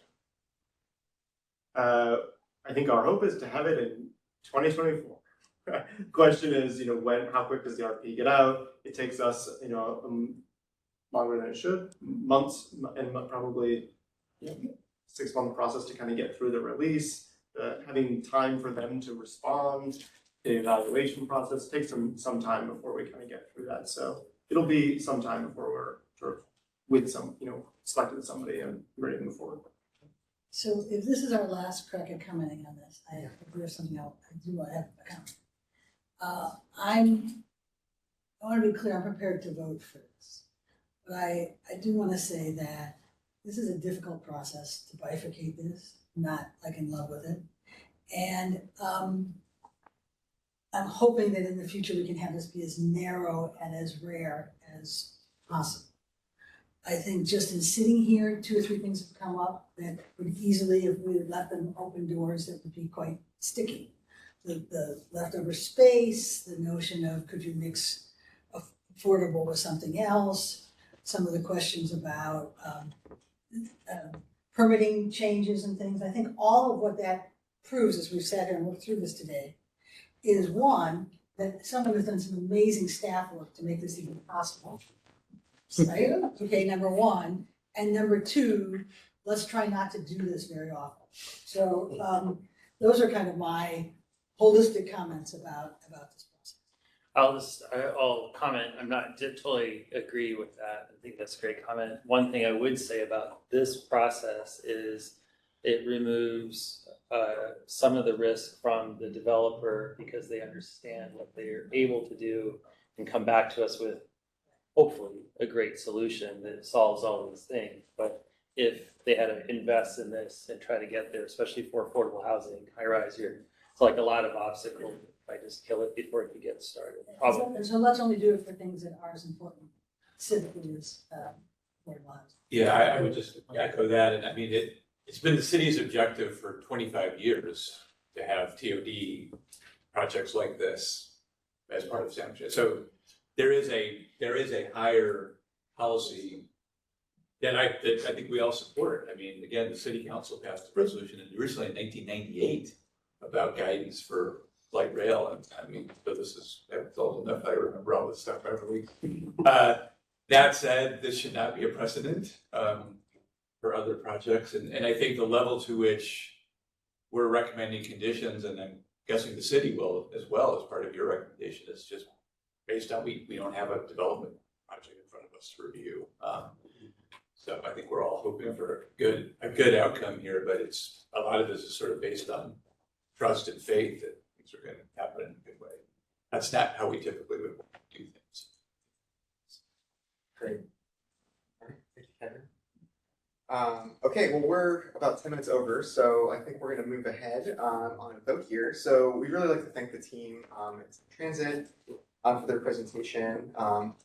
There's a lot that I think the commission really appreciates here. I think the commission really appreciates just what Kevin said, the fact that that you are dedicated to providing affordable housing. I think that's a really awesome thing, and we've I think expressed pretty clearly how uncomfortable this process makes us, but I think we're willing to take the risk with you for this important project. The commission really appreciates, I heard a lot of appreciation for the level of analysis you've done on traffic and kind of thinking through how to make this work within the urban grid and context. So we appreciate that.